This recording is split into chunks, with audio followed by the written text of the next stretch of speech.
Hello दोस्तों, नमस्कार। दोस्तों, हम अभी तक अनुच्छेद 90 तक तो समझ ही चुके हैं। तो आज हम कहानी को थोड़ा और आगे बढ़ाते हैं और बात करेंगे अनुच्छेद 91 से लेकर 95 तक की। कभी सोचा है कि जब संसद में इतनी जोरदार बहसें होती हैं तो उसे कंट्रोल कौन करता है? और क्या होता है जब स्पीकर या चेयरमैन अपनी कुर्सी पर मौजूद ही ना हो? कौन ये पक्का करता है कि देश की सबसे बड़ी पंचायत का काम कभी ना रुके? चलिए आज इन्हीं नियमों को आसान भाषा में समझते हैं। तो आज हम सबसे पहले समझेंगे कि ये पीठासीन अधिकारी होते कौन हैं। फिर हम राज्यसभा और लोकसभा दोनों सदनों के लीडरशिप के नियमों को एक एक करके देखेंगे। और हाँ, आखिर में सब कुछ फटाफट रिवाइज भी करेंगे ताकि सारी बातें अच्छे से याद हो जाएं। तो चलिए शुरू करते हैं। देखिए, संसद को स्मूथली चलाने के लिए हमें कुछ नेताओं की जरूरत होती है ना? ठीक वैसे ही जैसे एक स्कूल को चलाने के लिए एक प्रिंसिपल की जरूरत होती है। हमारे संविधान के ये अनुच्छेद यही तय करते हैं कि संसद के ये प्रिंसिपल कौन होंगे और अगर वो किसी वजह से मौजूद नहीं हैं तो उनकी जगह कौन लेगा। जैसा कि हम सब जानते हैं, हमारी संसद के दो सदन हैं। एक राज्यसभा, जिसे हम उच्च सदन कहते हैं, और दूसरा लोकसभा यानी निचला सदन। आज हमारा पूरा ध्यान इस बात पर है कि हमारा संविधान ये कैसे पक्का करता है कि इन दोनों सदनों में व्यवस्था बनाए रखने के लिए कुर्सी पर हमेशा कोई ना कोई बैठा हो। तो सबसे पहले बात करते हैं राज्यसभा यानी कि उच्च सदन की।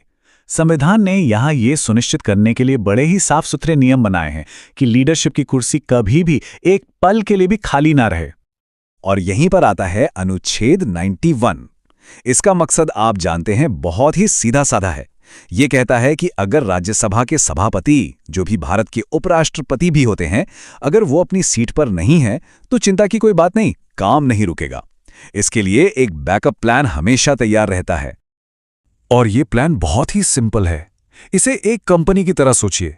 अगर सीईओ यानी कि सभापति मौजूद नहीं है तो सीओओ मतलब उपसभापति सारा काम संभालते हैं। और अगर मान लीजिए वो भी नहीं है तो राष्ट्रपति जी द्वारा चुना गया कोई वरिष्ठ सदस्य अस्थायी रूप से ये जिम्मेदारी निभाता है। मतलब बात यह है कि व्यवस्था हमेशा बनी रहती है, काम कभी नहीं रुकता। अब यहाँ एक बहुत ही दिलचस्प सवाल उठता है।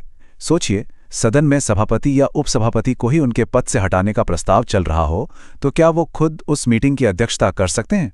ये तो थोड़ी अजीब बात हो जाएगी, है ना? निष्पक्षता का क्या होगा? और देखिए हमारा संविधान इस स्थिति को कितने स्मार्ट तरीके से संभालता है।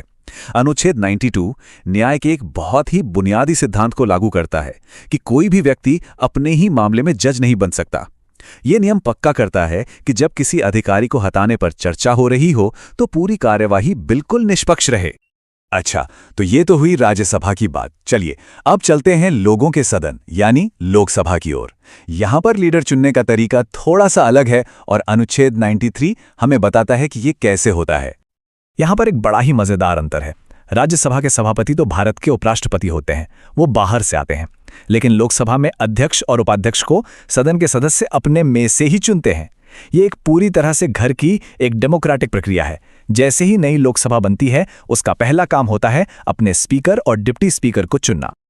ठीक है, तो अब जब हमने ये देख लिया कि लोकसभा में नेता कैसे चुने जाते हैं, तो आइए ये भी समझते हैं कि अगर उनका पद खाली हो जाए या वो किसी दिन सदन में ना आ पाएं, तब क्या होता है। इसके लिए हमें अनुच्छेद 94 और 95 को देखना होगा। अनुच्छेद 94 में 3 मुख्य वजहें बताई गई हैं जब अध्यक्ष या उपाध्यक्ष की कुर्सी खाली हो सकती है। पहली, अगर वो लोकसभा के सदस्य ही ना रहें। दूसरी, वो खुद इस्तीफा दे सकते हैं। और तीसरी, उन्हें सदन के सदस्य बहुमत से एक प्रस्ताव पास करके हटा भी सकते हैं।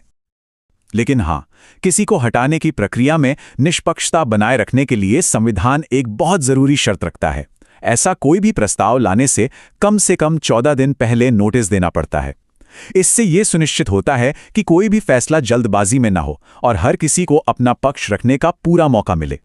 तो अगर अध्यक्ष का पद खाली है या वो सदन में नहीं है तो क्या होगा? क्या काम रुक जाएगा? बिल्कुल नहीं। यहीं पर अनुच्छेद 95 काम आता है। इसे आप बिल्कुल वैसे ही समझिए जैसे क्लास में टीचर के ना होने पर मॉनिटर क्लास को संभाल लेता है ना? ठीक वैसे ही यहां उपाध्यक्ष अध्यक्ष की भूमिका निभाते हैं ताकि सदन की कार्रवाई बिना किसी रुकावट के चलती रहे। तो आज हमने 5 बहुत ही महत्वपूर्ण अनुच्छेदों को समझा। चलिए एक बार फटाफट से इन सभी को दोहरा लेते हैं ताकि ये हमारे दिमाग में अच्छी तरह से बैठ जाएं। तो चलिए इन सभी को एक साथ देखते हैं। अनुच्छेद 91 और 92 हैं राज्यसभा के लिए, जो लीडरशिप और निष्पक्षता पक्की करते हैं, और वहीं अनुच्छेद 93, 94 और 95 हैं लोकसभा के लिए, जो नेताओं के चुनाव और उनकी गैर मौजूदगी के नियम तय करते हैं। देखिए कितना सरल और सिस्टमैटिक है सब कुछ। और अंत में एक सवाल जिस पर हम सभी को सोचना चाहिए। ये नियम, जो पहली नज़र में शायद सिर्फ कुछ प्रक्रियाएं लगें, असल में एक स्थिर और व्यवस्थित लोकतंत्र की नींव क्यों हैं? ये कैसे सुनिश्चित करते हैं कि लीडरशिप में कभी कोई गैप ना आए और देश का काम कभी ना रुके? इस पर जरूर सोचिएगा। नमस्कार।